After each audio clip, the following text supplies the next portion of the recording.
Hola nuevamente, queridos amigos. Qué bueno estar con ustedes para una nueva entrega de nuestra serie Bajo Inspiración Divina. Hoy nos proponemos analizar a Ellen White como mensajera del Señor. Ella aseveró en algunas ocasiones que no era profetisa ni pretendía ese título.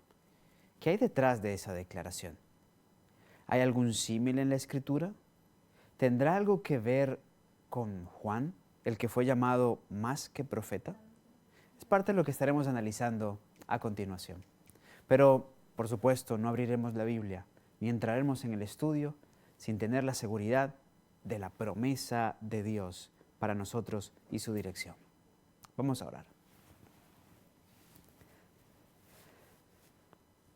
Padre benigno y misericordioso, nuestros corazones rebosan de gratitud hacia ti por la oportunidad que nos das aún con libertad y utilizando estos medios de estudiar tu palabra. En esta hora queremos seguir comprendiendo más en torno al don de profecía. Por eso, conforme a la promesa de Jesús, habla a nuestras vidas. Afírmanos en la verdad para el tiempo presente. En el nombre de Cristo, nuestro Salvador. Amén.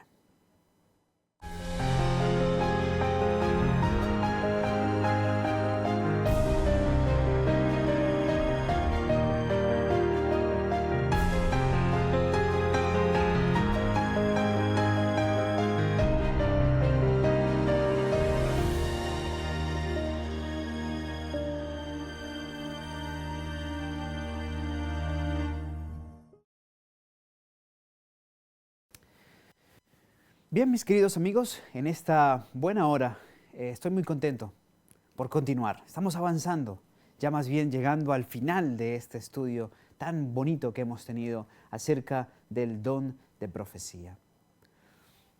Vamos a estudiar el tópico a continuación, que he titulado Más que profeta. ¿Sí? Así hemos llamado este capítulo, Más que profeta. ¿Por qué esto? Bueno, ya lo veremos. Pero antes de abordar de lleno esto, quiero tocar algo que para mí es importante, que todos entendamos, y es lo que el don de profecía representaba para una persona.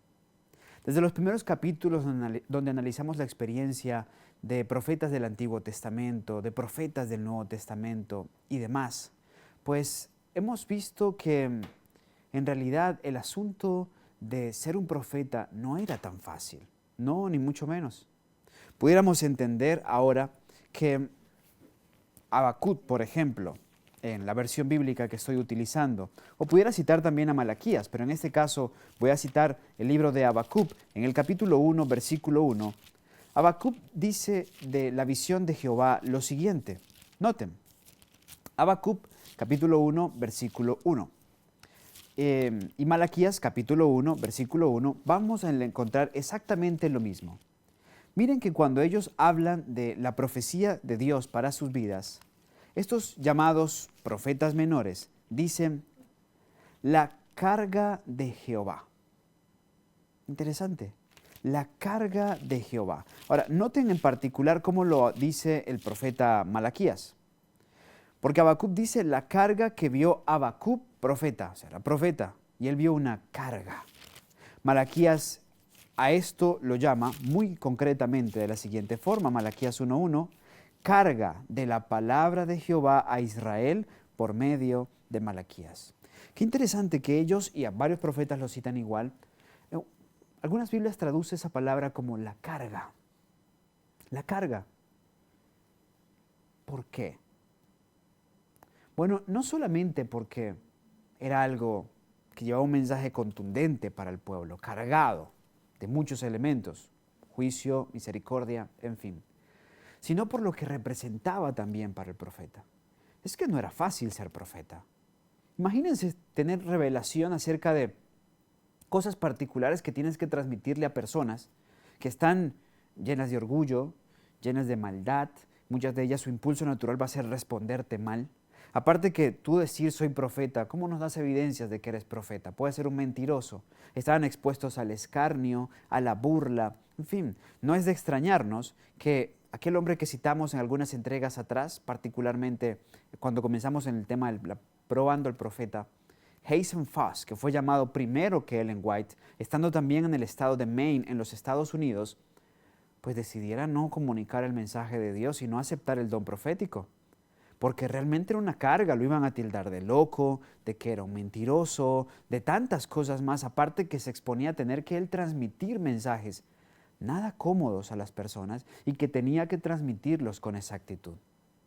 Para Ellen White no fue diferente, no fue diferente. Antes que desear ser profeta, creo que deberíamos ver un poco la experiencia de quienes debieron ser profetas, fueron llamados a esto. Esta declaración a continuación, que estará delante de ustedes en sus pantallas, es una carta, extractos de una carta, que le escribió Ellen Golding White a otro pionero, al último de los grandes pioneros en morir, a John Longbottom, el 24 de agosto de 1874. Es la carta 2 del 24 de agosto de 1874. Ellen le dice a John: durante años he sentido que si yo hubiera podido escoger lo que me gustaba y al mismo tiempo agradar a Dios, habría preferido morir antes que tener una visión. Porque cada visión coloca sobre mí la gran responsabilidad de presentar testimonios de reprobación y de amonestación, que siempre han estado en contra de mis sentimientos, causándome en el alma una aflicción tal que no encuentro palabras para expresarla. Nunca he codiciado mi posición y sin embargo no me atrevo a resistir el Espíritu de Dios para buscar otra más cómoda. Quien lee con detenimiento esta declaración, nota el sentir de la mujer detrás de esto que dice: yo hubiera preferido morir antes que recibir estas visiones, que le ponían en circunstancias difíciles, muy complejas. Citaba con anterioridad el libro Primeros Escritos, donde ella tiene aquella visión, aquel sueño donde ve a Jesús que aparta su rostro de él. Y la sangre de las personas a las que ella le comunicaba un mensaje, a las que Dios le había pedido que comunicara un mensaje, cayendo sobre ella. Y el ángel diciéndole: eso no está pasando aún, pero pasará si no comunicas el mensaje que Dios te ha dado con exactitud y fidelidad. Al principio de su ministerio, siendo muy joven y demás, pues si tenía mensajes severos que comunicar, buscaba la manera de adornarlos, de decirlo de una forma diferente, mesurada, quizás en otro sentido, pero dando a entender algo, en fin. Y llega el Señor y le increpa y le dice: oye, te haré responsable de la sangre de esas personas si no comunicas el mensaje que tienes que comunicar. Y por eso leemos algunos de sus escritos que son un poco duros. Así se los dijo el Señor a personas específicas, a pastores específicos, en iglesias particulares, a la iglesia en general. Lo aprendió con el tiempo y asumió: soy la mensajera de Dios, debo transmitir el mensaje tal como Dios me lo ha dado. Pero para ella, así como para el resto de los profetas del Antiguo Testamento y del Nuevo Testamento, me refiero a un Jeremías, por ejemplo, me refiero a un Samuel, me refiero a un Natán, tener que reprender al rey en funciones, pues imagínense, para ningún profeta fue fácil. Aparte que a veces tenían que ser parábolas vivas. Isaías, profetizar desnudo 3 años. Oseas, casarse con una meretriz. Nunca fue algo fácil y sencillo, de ninguna forma. Y algunos en particular tuvieran experiencias bastante difíciles. La pregunta a continuación, después de haber dejado esto claro, es: ¿era Ellen White más que una profetisa? En esa imagen alcanzan a verla junto con su hijo Willie en sus últimos años, ya muy cerca a su ocaso, que fue en el año 1915. Bien, pregunto, ¿era Ellen White más que una profetisa? Veamos. Mensajes Selectos, tomo 1, página 39, párrafo 2. La última vez que estuve en Battle Creek, dije delante de una gran congregación que no pretendía ser profetisa. 2 veces me referí a este asunto con el propósito de hacer cada vez esta declaración: no pretendo ser profetisa. Si digo algo diferente a esto, entiendan todos ahora que Lo que quería decir era que no pretendo el título de profeta o profetisa.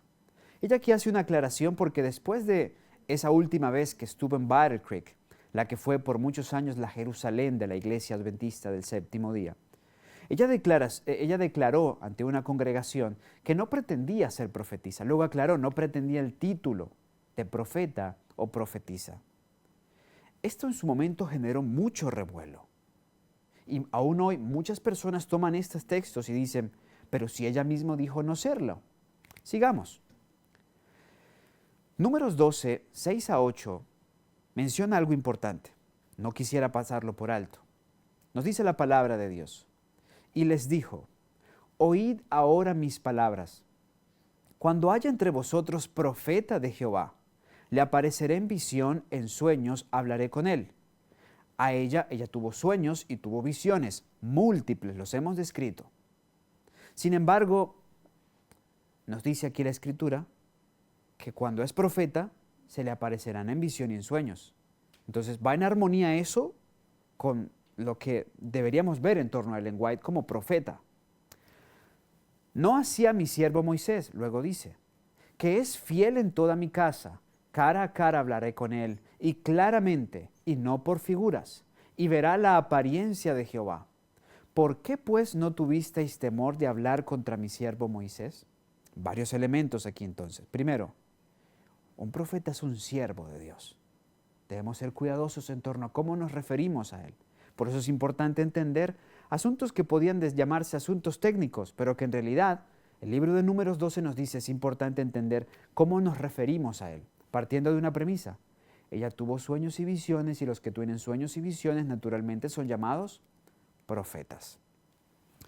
Algunos sueños y visiones de Ellen White, muchos, mejor dicho, eran bastante complejos. En una ocasión, para armonizar todo esto que vengo diciendo hasta aquí, iba junto con su esposo James al estado de Vermont, en los Estados Unidos, y iba a un congreso campestre. Llegó apenas pocos días después de haber iniciado el congreso. Cuando llegó se dirigieron a la gran carpa donde estaban congregadas, la iglesia, donde estaban congregados escuchando un mensaje. Ella había recibido una visión con anticipación. Y al llegar allí, estamos hablando del año 1880, poco más de un año antes de la muerte de su esposo James, llega a este lugar junto con él y él toma asiento. Pero ella se queda de pie escuchando la voz del predicador. Esa voz le era familiar porque había recibido un mensaje de Dios en cuanto a la persona portadora de esa voz. Se fue entonces caminando por todo el medio de la carpa. Y la gente, por supuesto, era un gran personaje. Todos quedaron atentos, la hermana White, la hermana White, la hermana White va al frente. Algo importante seguro va a decir. Y cuando llegó al frente, tenía un mensaje difícil que comunicar.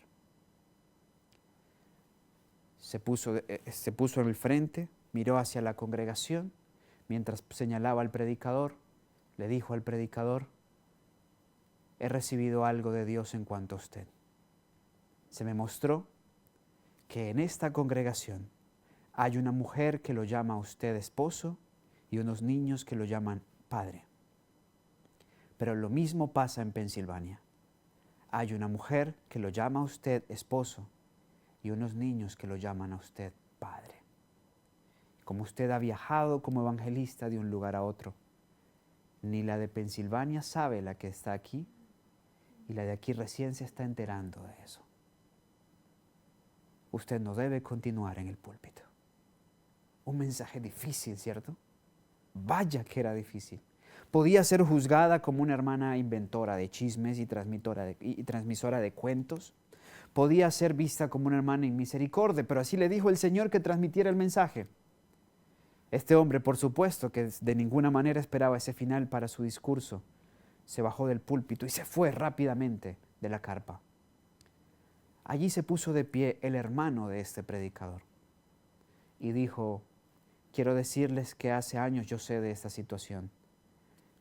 Él me lo contó, pero me hizo jurar que no lo compartiría. pero hoy me pongo de pie para decirles que lo que la mensajera de Dios está diciendo es verdad. Vaya que era difícil serlo. Vaya que era difícil comunicar ese tipo de mensajes. Recibía visiones, recibía sueños. Por supuesto, era una gran responsabilidad. Pero es la mensajera de Dios. Y debemos entender bien cómo incluso referirnos a ella. Mensajes Selectos, tomo 3, página 82 y 83. Dice lo siguiente. Durante el discurso pronunciado en Battle Creek, 2 de octubre de 1904, dije que no pretendía ser profetisa. Ella tuvo que escribir más acerca del tema por la controversia que se levantó. Algunos se sorprendieron ante esta declaración. Y como se está diciendo mucho acerca de esto, daré una explicación. Otros me han llamado profetisa, pero nunca pretendí ese título. No he sentido que era mi deber llamarme así. Los que osadamente pretenden que son profetas en este nuestro día son con frecuencia un baldón para la causa de Cristo. Mi obra incluye mucho más de lo que significa ese nombre. Me considero a mí misma como una mensajera, a quien el Señor le ha confiado mensajes para su pueblo. Luego explica, mi misión abarca la obra de un profeta, pero no termina allí. Abarca mucho más de lo que puedan comprender las mentes de los que han estado sembrando las semillas de incredulidad. Carta 244 de 1906, dirigida a los ancianos de la iglesia allí en Battle Creek. Interesante. Dice, yo no pretendo que me den el título de profetisa. Luego hace una aplicación maravillosa. En realidad mi obra es mucho más abarcante que eso. Por eso me llamo mensajera. Mensajes Selectos, página 36. Tomo 1. Algunos han tropezado en el hecho de que dije que no pretendía ser profetisa y han preguntado, ¿por qué? No he tenido la otra pretensión, sino la que se me ha indicado, que soy la mensajera del Señor, que Él me llamó en mi juventud para ser su mensajera, para recibir su palabra y dar un mensaje claro y decidido en el nombre del Señor Jesús. En mi temprana juventud se me preguntó varias veces, ¿es usted profetisa? Siempre he respondido, soy la mensajera del Señor. Sé que muchos me han llamado profetisa, pero no he pretendido ese título. Mi Salvador me declaró que era su mensajera. Hermosa declaración, pero podemos pasar de una controversia a otra. Ahora resulta ser que no es profetisa, sino que es más que profeta. Y según lo dicho, Jesús la declaró su mensajera, y por eso ella dice ser la mensajera del Señor. Ahora hay que entender elementos semánticos. ¿Por qué? La palabra profeta significa, la palabra profeta, como lo analizamos al principio de este estudio, significa el que transmite un mensaje, el que habla en lugar de, dependiendo de quién es profeta, en este caso de Dios. Así que el que habla en lugar de alguien también se puede considerar como un mensajero de esa persona. Entonces estamos hablando de símiles. El aspecto es de que su obra no solamente abarca lo convencional de un profeta, sino que es mucho más amplia en varios aspectos, por también su aplicación profética y su vocación en torno al desarrollo de una iglesia. Pero esa declaración más que profeta me hace pensar en alguien. Seguramente ya estás pensando en él. Juan el Bautista. Miren cómo es llamado Juan el Bautista. Este hombre que lo encontramos en el libro de Mateo, en el Evangelio de Mateo, en el capítulo 3, dando un mensaje de justicia y juicio. De este hombre, Jesús dijo cosas muy particulares y también muy especiales. Revisemos un poco acerca de la experiencia de este fiel mensajero.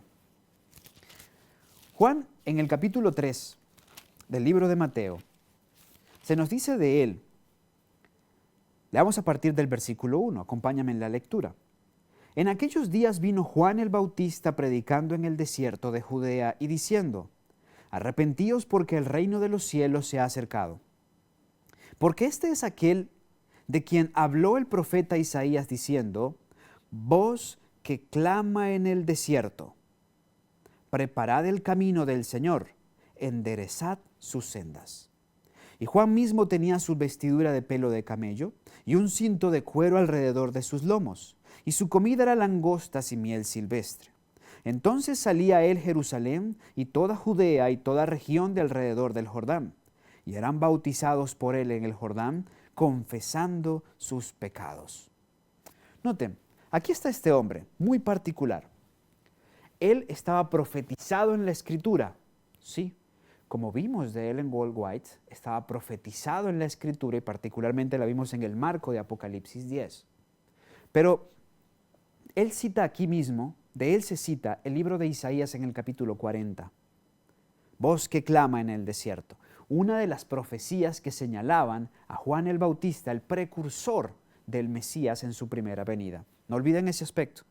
Juan el Bautista, precursor del Mesías en su primera venida. Ellen White trabaja como precursora de la obra de la venida de Jesucristo, pero para su segunda venida.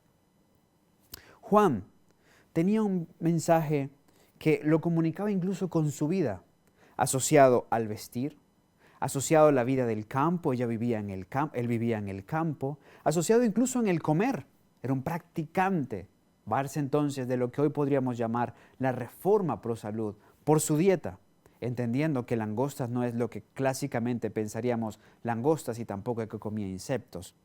Ahora, este hombre tenía un mensaje claro, un mensaje que animaba, que exhortaba al pueblo a arrepentirse y a trascender sobre el pecado. Podemos ver algunos elementos acerca de su mensaje. Versículo 8 en adelante. Haced frutos dignos de arrepentimiento. Y no penséis decir dentro de vosotros mismos, a Abraham tenemos por padre, porque yo os digo que Dios puede levantar hijos a Abraham aún de estas piedras. Y ya también el hacha está puesta a la raíz de los árboles. Por tanto, todo árbol que no da buen fruto es cortado y echado en el fuego. Yo a la verdad os bautizo en agua para arrepentimiento, mas el que viene tras mí es más poderoso que yo, cuyo calzado no soy digno de llevar, él os bautizará con el Espíritu Santo y con fuego. Hablaba de Jesús, enseñaba de Jesús, predicaba de Jesús, menguaba ante la presencia de Jesús, pero tenía un mensaje que invitaba a vencer el pecado y el mal. Esto es algo característico de los profetas, lo vimos dentro de las pruebas. De hecho, viene a mi mente unos textos que se encuentran en el libro del profeta Jeremías. Noten algo particular. Jeremías capítulo 23, acompáñenme allí en sus Biblias, versículo 16 en adelante. Así dice Jehová de los ejércitos: no escuchéis las palabras de los profetas que os profetizan. Os hacen vanos, hablan visión de su corazón, no de la boca de Jehová. Dicen atrevidamente a los que me irritan: Jehová dijo, paz tendréis. Y a cualquiera que anda tras la imaginación de su corazón dijeron, no vendrá mal sobre vosotros. Porque ¿quién estuvo en el consejo secreto de Jehová y vio y oyó su palabra? ¿Quién estuvo atento a su palabra y la oyó? Versículo 19. He aquí que la tempestad de Jehová saldrá con furor, impetuosa tempestad, y se descargará sobre la cabeza de los malos. Noten, el texto nos dice que el profeta de Jehová, el que está en el consejo de Jehová, en el secreto de Jehová, tiene un mensaje de amonestación, de reprensión para su pueblo. Lo vimos dentro de las pruebas. Por eso el mensaje de Juan, porque él estuvo en el consejo de Jehová, en el secreto de Dios escuchó su voz. Así como lo vimos también en Ellen White. Y aunque no era un mensaje cómodo, en el caso de Juan le costó su cabeza, su vida. Sin embargo, lo predicó con mucha fidelidad. Bueno, de Juan, dijo Jesús en Mateo capítulo 11, versículos 7 al 10, y estos textos sí lo van a ver delante de ustedes en sus pantallas, lo siguiente. Mientras ellos iban, comenzó Jesús a decir de Juan a la gente: ¿qué salisteis a ver al desierto? ¿Una caña sacudida por el viento? ¿O qué salisteis a ver? ¿A un hombre cubierto de vestiduras delicadas? He aquí los que llevan vestiduras delicadas en las casas de los reyes están. ¿Pero qué salisteis a ver? A un profeta, sí, os digo, y más que profeta. Porque este es de quien está escrito, he aquí yo envío mi mensajero delante de tu faz, el cual preparará tu camino delante de ti. Jesús en Mateo dice algo interesante, preguntando, ¿qué saliste a ver al desierto? ¿Un profeta? Y él aclara, sí, y os digo, más que un profeta. Y curiosamente cita una profecía. Él cita una profecía porque dice, este es de quien está escrito, es decir, está citando el Antiguo Testamento. Bueno, ¿qué está citando Jesús allí? El libro de Malaquías en el capítulo 3. En el versículo 1 cuando dice, he aquí yo envío mi mensajero, el cual preparará el camino delante de mí. Y vendrá repentinamente a su templo el Señor a quien vosotros buscáis y el mensajero del pacto a quien vosotros deseáis. Noten, Jesús dice, Juan era un profeta. Sí, tenía las características de un profeta. Ellen White era una profeta. Sí, tenía las características de un profeta, lo hemos analizado. Pero Jesús luego dice, y os digo, no solo un profeta, es más que un profeta. Y noten cómo lo llama, mensajero, porque cita la profecía de Malaquías, que llama al precursor del Mesías mensajero. Y es interesante que Ellen White el Señor le comunica, sí, y más que profeta, eres mi mensajera. Y tiene una obra en perfecta armonía con la obra realizada por Juan el Bautista. Podemos establecer diferentes símiles. Por ejemplo, la obra de Juan estaba basada en las profecías del Antiguo Testamento. Recuerden que Juan es el profeta que rompe el silencio intertestamentario entre Malaquías, entre los últimos profetas del Antiguo Testamento, y él que es el primero del Nuevo Testamento. Así que Juan no tiene ningún escrito dentro del canon bíblico. Pasa igual con Ellen White. Pero el espíritu que lo inspiró a él no es un espíritu diferente al espíritu que inspiró al resto de los profetas, que sí tienen escritos dentro del canon bíblico protestante. Voy a otro aspecto. Como todos los profetas del Nuevo Testamento, sus dichos estaban basados, sus enseñanzas, en armonía con el canon ya establecido, en este caso el Antiguo Testamento. Lo mismo ocurre con Ellen White. Sus escritos están en armonía con el canon previamente establecido, en este caso, lo que nosotros llamamos el Antiguo y el Nuevo Testamento. El llamado mensajero, ella es la mensajera, más que profeta. Otra cosa muy particular, que vimos incluso en entregas pasadas, Juan no hizo milagros. ¿No? Juan ninguna señal hizo. Muchos dicen, no creemos en Ellen White porque ninguna señal ha hecho, ningún milagro ha hecho. Y ya abordamos ese tópico, lo recordarán en la segunda parte del tema probando al profeta. Pero noten una analogía bastante particular. Evangelio de Juan en el capítulo 1. Evangelio de Juan en el capítulo número 1.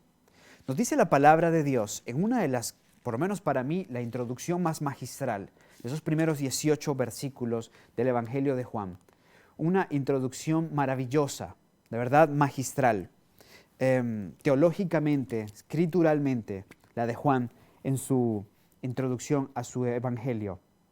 Juan dice acerca de Jesús lo siguiente. En el principio era el Verbo, y el Verbo era con Dios, y el Verbo era Dios. Este era en el principio con Dios. Todas las cosas por Él fueron hechas, y sin Él nada de lo que ha sido hecho fue hecho. En Él estaba la vida, y la vida era la luz de los hombres. Noten, en Él estaba la vida, y la vida era la luz de los hombres. La luz en las tinieblas resplandece. Jesús es esa luz, la gran luz. Mas las tinieblas no prevalecieron. Hubo un hombre enviado de Dios, el cual se llamaba Juan. Aquí Juan no se está refiriendo a sí mismo, sino a Juan el Bautista, del quien él fue discípulo. Porque Juan el Amado, antes de ser discípulo de Jesús, fue discípulo de Juan el Bautista. Este vino, hablando de Juan, por testimonio, para que diese testimonio de la luz, para que todos creyesen por él. No era él la luz, mayúscula, la luz mayor, sino para que diese testimonio de la luz. Aquel que alumbra a todo hombre, aquel que era la luz verdadera, que alumbra a todo hombre y que viene a este mundo. ¿Qué está explicándonos Juan aquí? Que Juan el Bautista era una luz, pero no era la gran luz. Su testimonio fue una luz, pero no era la gran luz. La luz mayor era Cristo. Juan era una luz menor. La luz verdadera que alumbra a todo hombre que viene a este mundo era Cristo. Es Cristo. Y Juan era una luz menor. En nuestro próximo capítulo se van a sorprender, porque en nuestro próximo capítulo estaremos analizando la relación entre la Biblia y los escritos de Ellen White. Y no se lo deben perder porque estaremos presentando en equilibrio cómo nosotros como adventistas y los que creemos en los escritos de Ellen White debemos ver la Biblia y cómo debemos ver los escritos de Ellen White, la relación entre ellos, cómo podemos usar uno y cómo podemos usar otro. Y en ese marco estudiaremos con más amplitud el asunto de lo que es mayor y lo que es menor. ¿Bien? Pero lo que tenemos claro aquí es que Juan era una luz menor, cuyo testimonio apuntaba a la luz mayor, la que alumbra a todo hombre, la que es la vida, la que brilla con luz propia, sí, la del sol de justicia nuestro Señor. En nuestra próxima entrega verán esa analogía en torno a los escritos de Ellen White, quienes guían a una luz mayor, como la de todos los profetas. Y la luz mayor es Cristo. Bien, qué interesante todos esos elementos asociados a Juan el Bautista. Pudiéramos citar a la vez la gran profecía de los Elías, el primero, el segundo y el tercer Elías. Una obra particular, muy enfática, esa obra que hace el primer Elías, vindicando la ley de Dios, llamando a revivimiento, a reforma, a honrar al Señor, a volver a Él, en armonía con la del segundo Elías, según Jesús en el Evangelio de Mateo, donde se especifica que es Juan, y donde a la vez se nos dice que este Juan, pues, hizo un trabajo maravilloso, porque no solo llamó a arrepentimiento, a bautismo, sino que también llamó a que todos estuvieran preparados para el encuentro con el Mesías prometido. Es curioso que la obra de Ellen White giró en torno a lo del primero y lo del segundo Elías. No diciendo que ella es el tercer Elías, no, porque el tercer Elías es un pueblo, pero un pueblo que tal como las iglesias denominacionales del pasado siempre contaron con la manifestación del don de profecía. En sus escritos habla acerca de la ley de Dios, de honrar a Dios, de revivimiento, de reforma, de conocer a Cristo y prepararnos porque el Rey está pronto a venir.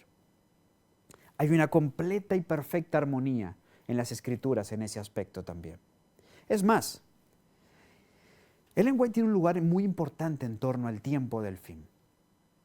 Y les voy a presentar algo muy interesante. Lo pueden investigar, por supuesto, deben ser buenos bereanos y deben investigarlo. Noten esa siguiente lámina. Nuestra probada profeta, Ellen Goldwhite, en su solo nombre, se revela como parte de la solución divina al estado laodicense. Y volvemos aquí. La iglesia laodicea es la iglesia del tiempo del fin. Ese es otro estudio, quizás tomamos otro tiempo para estudiar esto, otra serie. Pero la iglesia laodicea es la iglesia que inicia en el año 1844. Es el Lao Dikaios, Lao, pueblo, Dikaios, juicio. El pueblo del juicio, el juicio del pueblo. El juicio empezó en 1844. Por eso entendemos que en 1844 inicia el periodo profético de la iglesia de la Odisea de Apocalipsis 3.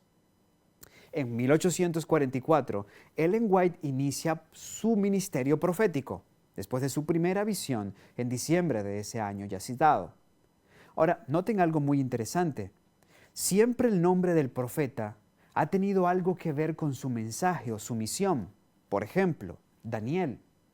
Daniel se llama Daniel y eso significa el Señor es juez. Así que por eso se llama Daniel. Y por eso el contenido de su libro, el juicio de Dios. El gran centro del mensaje de Daniel, el juicio de Dios, la obra de juicio de Dios.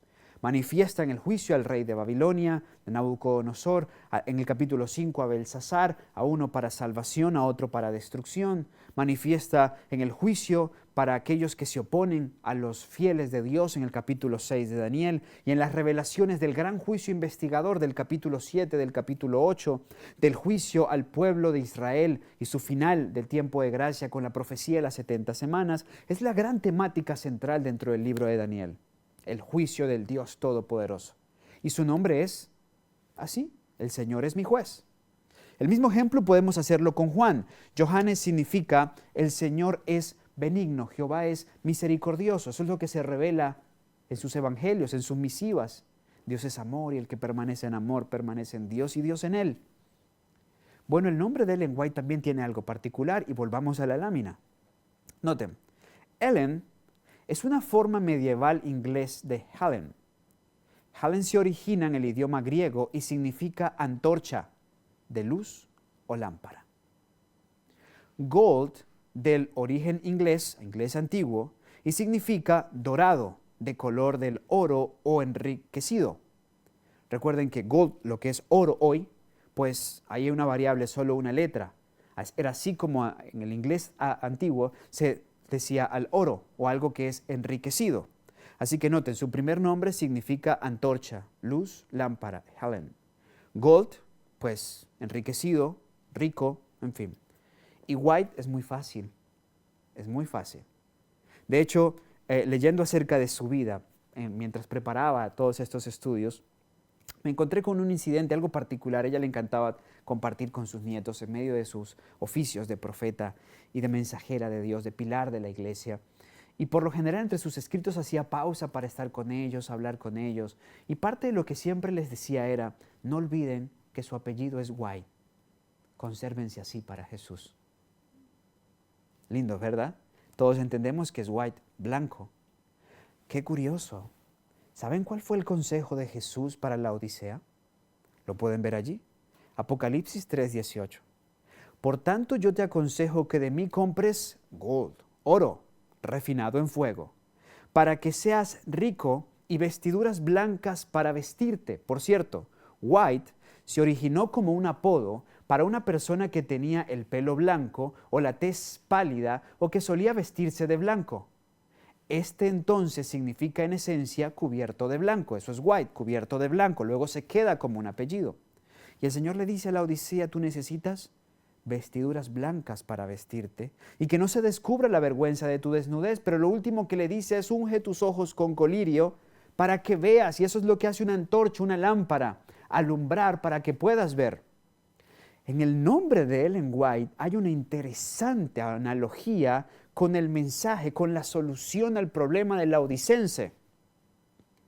Porque el laodicense necesita ser enriquecido, porque el laodicense necesita ver, es ciego. Y ya entendemos también qué relación hay entre la visión, los ojos y la profecía. Y el laodicense también necesita vestiduras blancas. Esto lo imparte Jesús, debo ser específico, porque el mercado es el de Jesús, pero Él tiene sus medios para impartirlos. Y Ellen White es fundamental en ese aspecto, porque ella transmite el mensaje de Dios, un mensaje de Dios, particularmente para la iglesia laodicense, la iglesia del tiempo del fin, que necesita oro, vestiduras blancas y luz para poder ver, colirio para poder ver. ¿Casualidad? No, no existen casualidades en las Escrituras. Todo aquel que es consciente del conflicto en el que nos encontramos y vivimos, desaparece de su diccionario la palabra casualidad, pues nada ocurre por casualidad. Bien, pero el lugar de Ellen White se exalta para el tiempo del fin, porque sin duda, en armonía con lo dicho en torno a la Odisea, sus escritos, su mensaje es preeminente. Es la mensajera de Dios para el tiempo del fin. Y tenemos gran revelación de los diversos profetas en las Escrituras.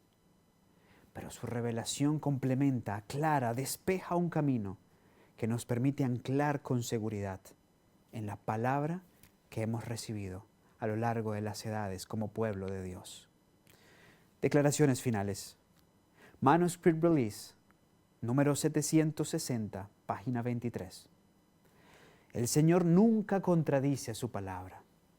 Los hombres pueden inventar artificio tras artificio, y el enemigo procurará seducir a los creyentes apartándolos de la verdad. Pero todos los que creen que el Señor ha hablado por medio de la hermana White y le ha dado un mensaje, estarán seguros de los muchos engaños que vendrán en estos días finales. Preciosa declaración. Noten la expresión absoluta. Solo Dios y sus profetas saben usarlas. Todos los que creen que el Señor ha hablado por medio de la hermana White y le ha dado un mensaje, estarán seguros de los muchos engaños que vendrán en estos días finales. Importante. Si recibimos esos mensajes tal como han sido dados, pues seremos resguardados, seremos protegidos. La palabra es segura, la evidencia es contundente también. Y sin duda somos enriquecidos en el marco de esa experiencia tan particular, tan especial que Dios le dio a la mensajera del Señor. Deberíamos sumarnos al grupo de esos que creemos en sus escritos, que creemos que el Señor le ha dado un mensaje, si queremos ser contados entre aquellos que no caerán en los engaños del enemigo para este tiempo final. Mensajes Selectos, tomo 1, página 63. En estos últimos días se ha dado luz abundante a nuestro pueblo. Ya sea que mi vida sea preservada o no, mis escritos hablarán constantemente y su obra irá adelante mientras dure el tiempo. Mis escritos son guardados de la oficina y aunque yo no viviera, esas palabras que me han sido dadas por el Señor todavía tendrán vida y hablarán a la gente. ¿Saben? Si tú vas a los escritos de García Márquez, si vas a los escritos de Jorge Isaac, Miguel Otero Silva, grandes escritores de la lengua hispana, pues no son palabras vivas, porque quienes la escribieron ya murieron. Pero en los escritos de Ellen White pasa, como dicen todo en la Escritura, como pasa con todo en la Escritura. Las palabras de Dios, aunque los hombres que las escribieron ya no viven, sin embargo estas palabras están vivas. Tenemos por ahí la sección de Moisés, que está en el cielo, ¿verdad? Que escribió dentro del canon bíblico que hoy tenemos. Pero el resto, por ejemplo, no viven.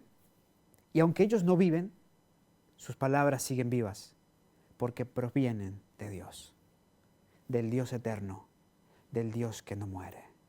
Ellen White se afianzó en esa bendita promesa que encontramos en la conclusión, en el epílogo del mensaje del tercer ángel, cuando se dice en torno a los que mueren en la fe, y oí una voz del cielo, Apocalipsis 14:13, que me decía, escribe, bienaventurados de aquí en adelante los muertos que mueren en el Señor. Sí, dice el Espíritu, porque descansan de sus trabajos, pero sus obras siguen con ellos y continúan. La obra de la mensajera de Dios sigue. Sus escritos siguen vivos y transmiten un mensaje vivo porque provienen de un Dios vivo. Aunque haya guerra satánica contra ella, sus escritos cumplirán su propósito. Ha habido guerra satánica contra las Escrituras, y a pesar de que hubo una iglesia que la quiso dejar en una lengua muerta, que quiso privar al mundo de que la pudiéramos tener en nuestra lengua vernácula, no fue posible, porque llevan el poder de Dios. Y esos escritos seguirán hablando a la iglesia y seguirán hablando al corazón de todos aquellos que aceptan la obra, difícil obra que tuvo que llevar, como Juan el Bautista, la mensajera del Señor. Esta mujer, en ella también se cumple la profecía de Malaquías capítulo 3, versículo 1. Y ahí en esa imagen final, la pueden ver a ella en 1857 y 2 años antes de su muerte, en 1913. Sí, en esa mujer que no tenía mayor apariencia física atractiva. En esa mujer quien comunicó fielmente por más de 70 años el mensaje que Dios le ha dado. En ella también se cumplió esta palabra. Y por eso hoy tengo la absoluta confianza. Es la mensajera. Y si seguimos sus escritos como palabra de Dios, entonces seremos protegidos de los poderosos engaños de este tiempo. He aquí yo envío mi mensajera, mi mensajero, el cual preparará mi camino delante de mí. Y delante del Señor hemos escuchado el don profético. Está en tus manos, está en ti decidir si recibes a tu mensajera de Dios o prefieres caminar a tientas, siguiendo en la ceguera del laodicense que nos conducirá finalmente a la perdición. Dios te bendiga. Nos acercamos a la conclusión de esta serie, pero aún hay más. Así que te espero en nuestro próximo capítulo. Vamos a orar.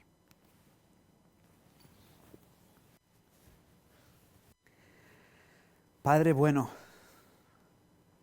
la palabra es clara. Las analogías concluyentes, firmes, y tu Espíritu Santo contundente en torno a la revelación. Pero así, Señor, también fuerte es la obra del enemigo para privarnos de la fe en torno a los testimonios. Por eso, Señor, escúdanos y conserva nuestro corazón, Señor, en la verdad que tu palabra nos ha enseñado. Gracias por cada profeta, porque todos ellos, los tuyos, exaltaron a nuestro Salvador, el único digno de alabanza y reconocimiento, aquel por el cual tendremos entrada a la vida eterna, el que hoy nos ofrece que entremos a su mercado de amor para ser enriquecidos, vestidos y sanados. Aceptamos tu invitación. En el nombre de Cristo Jesús, el mensajero de paz. Amén.